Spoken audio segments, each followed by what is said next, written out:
আসসালামু আলাইকুম। আমরা আজকে ২০২৩ সালের ২১শে ফেব্রুয়ারি, যেটা আন্তর্জাতিক মাতৃভাষা ও শহীদ দিবস, আমরা সেই শহীদদের প্রতি শ্রদ্ধা রেখে আজকের সন্ধ্যায় এই ভিডিওটা করতে যাচ্ছি, যা যে কোনো ক্লাস স্ট্যান্ডার্ড অনুযায়ী ছাত্রদের অনেক কাজে লাগবে। আমরা আজকে ২১ ফেব্রুয়ারি সেই মহান ভাষা আন্দোলনের শহীদদের প্রতি বিনম্র শ্রদ্ধা জ্ঞাপন করেই এই ভিডিওটা শুরু করতে যাচ্ছি। আশা করি তোমরা এই ভিডিও থেকে আজকের বিষয়বস্তু সামারি, এই বিষয়টা পরিষ্কারভাবে জানবে, শিখবে এবং পরীক্ষায় উপস্থাপন করবে এবং সঠিকভাবে লেখার নিয়মটা জেনে নেবে। আমরা আজকে সামারি নিয়ে কাজ করছি। তোমাদের পরীক্ষায় একটা সামারি লিখতে বলা হয়। সেই সামারিটা কি? সামারি হচ্ছে সারাংশ বা সার বস্তু, অর্থাৎ একটা ব্যাপক বিষয়কে সংক্ষেপে তুলে ধরা, তার সারবস্তু বা সারাংশকে লেখাকেই বলা হচ্ছে সামারি। এই সামারিটা বিভিন্ন পরীক্ষায় বিভিন্নভাবে লিখতে হয়, কিন্তু লেখার ধরন এক। সে যে ক্লাসই হোক না কেন, লেখার ধরনটা হবে এক। আর সেই লেখাটা কি? প্রথমে এই সামারিটা কমপক্ষে 3 বার পড়তে হবে। এই কম্প্রিহেনশন প্যাসেজটা কমপক্ষে 3 বার পড়তে হবে। 3 বার পড়ার পরে তারপরে পেন্সিল দ্বারা এখানে কিওয়ার্ডস কি সেগুলি আন্ডারলাইন করতে হবে। যেমন এখানে Lipi is a college girl, she is the eldest daughter of her family, her father is a day labourer working in others people's land and mother is a homemaker and a part-time worker at other people's houses. When she was in class 9, her parents, particularly her mother, found it really difficult to raise 5 children on the small income that her father could earn. Perhaps that's why Lippy's father wanted to marry her off. But Lippy was not ready to accept what her parents wanted to impose on her. She wanted to pursue her education. So long her mother stood by her secretly. But when her father arranged her marriage with Taramia, she became a little upset. Taramia was a widower, illiterate, but well, the marriage seemed to be inevitable. She first talked to her classmates and then with the headmaster of her school and the members of the school managing committee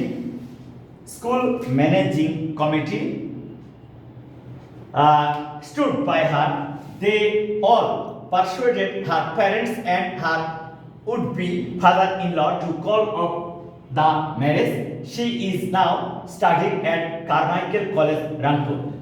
এই যে আমরা এই প্যাসেজটা পড়লাম, প্যাসেজটা পড়ে আমরা প্রথমে কিওয়ার্ডসের underline করব। যেমন সে কলেজ গার্ল, তারপরে সে এল্ডেস্ট ডটার, এভাবে আমরা তার বাবা লেবারার, তারপরে তার মা হোম মেকার, তারপরে পার্ট টাইম ওয়ার্ক করতো সে, home maker. Class 9, particularly really difficult, raise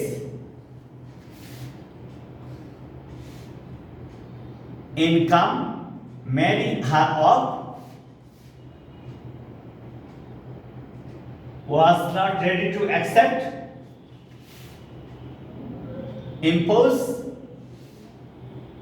pursue education,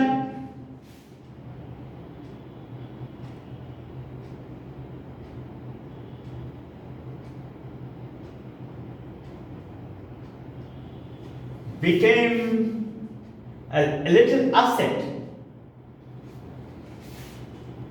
which were illiterate. Classmates, headmaster, members of the school managing committee persuaded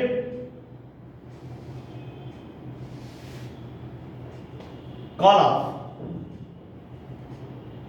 studying at Rangpur Medical Rangpur College Carmichael College Rangpur। এই যে এই কথাগুলো আমরা underline করলাম, কারণ এদেরকে বলা হচ্ছে কিওয়ার্ডস অফ দিস প্যাসেজ। তাহলে এগুলি যদি এই প্যাসেজের কিওয়ার্ডস হয় তাহলে আমাদের সামারিটা হবে কেমন? সরাসরি যদি কেউ প্যাসেজ থেকে কোনো সেন্টেন্স তুলে দেয় সেক্ষেত্রে সে সঠিকভাবে মার্কস পাবে না। তাহলে উত্তম সামারি লেখার বৈশিষ্ট্য কি? প্রথমে এই কম্প্রিহেনশনটা প্যাসেজটা 3 বার পড়তে হবে। 3 বার পড়ে কিওয়ার্ডসগুলো কি তার নিচে আন্ডারলাইন করতে হবে এবং সেই ওয়ার্ডসগুলো দিয়ে নিজের সেন্টেন্স তৈরি করতে হবে। সেন্টেন্সগুলো নিজের ভাষায় হবে, নিজে একবারে ছোট্ট সিম্পল সেন্টেন্সগুলো ব্যবহার করে সামারি লিখতে হবে। আচ্ছা, এই প্যাসেজটা যদি দেওয়া থাকে এরকম, মনে করো যে এই প্যাসেজে 200 ওয়ার্ডস আছে, তাহলে তার 3 ভাগের 1 ভাগ ব্যবহার করা যাবে।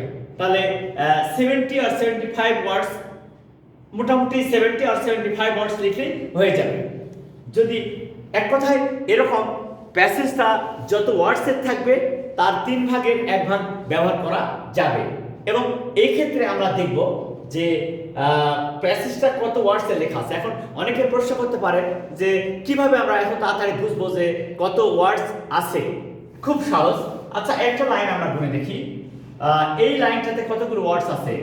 1 2 3 4 5 6 7 8 9 10 11 12 12 ওয়ার্ডস আছে। 1 2 3 4 5 6 7 8 9 10 11 12 13 14।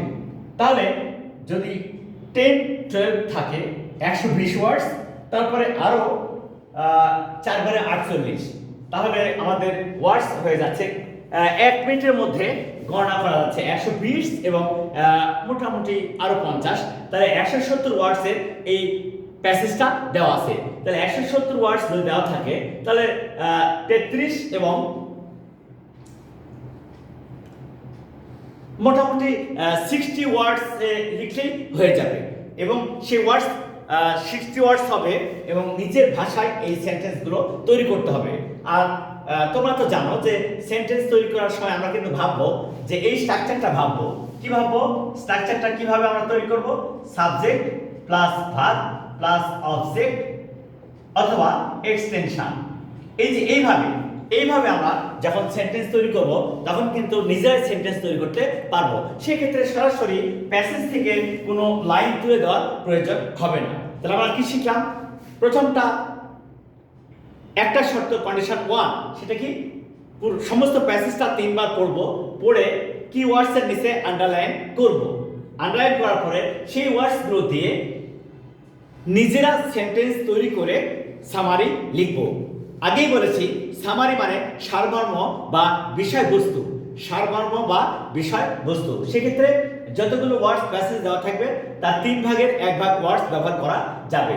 এবং যদি একটা সেন্টেন্সের সাবজেক্ট পরের সাবজেক্ট একই হয় তাহলে প্রথম সাবজেক্ট প্লাস ভার্ব লিখে পরের যে দুটো অবজেক্ট থাকবে বা এক্সটেনশন থাকবে বা কমপ্লিমেন্ট থাকবে সেগুলি এন্ড দ্বারা যুক্ত করে দিলেই কিন্তু হয়ে যায়। তাহলে সবসময় মনে রাখতে হবে একই ওয়ার্ডস বা একই আইডিয়াস যেন সামারিতে রিপিট না হয়।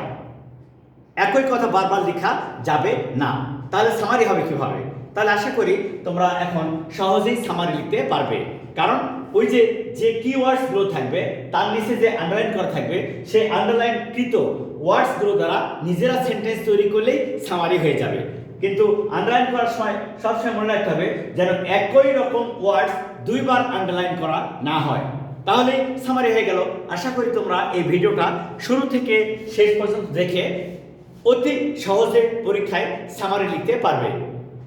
সো প্লিজ এই ভিডিওটা শুরু থেকে শেষ পর্যন্ত দেখো, তোমার ফ্রেন্ডসদেরকে শেয়ার করো যেন তারাও ভালোভাবে সামারি লিখতে পারে। আসসালামু আলাইকুম।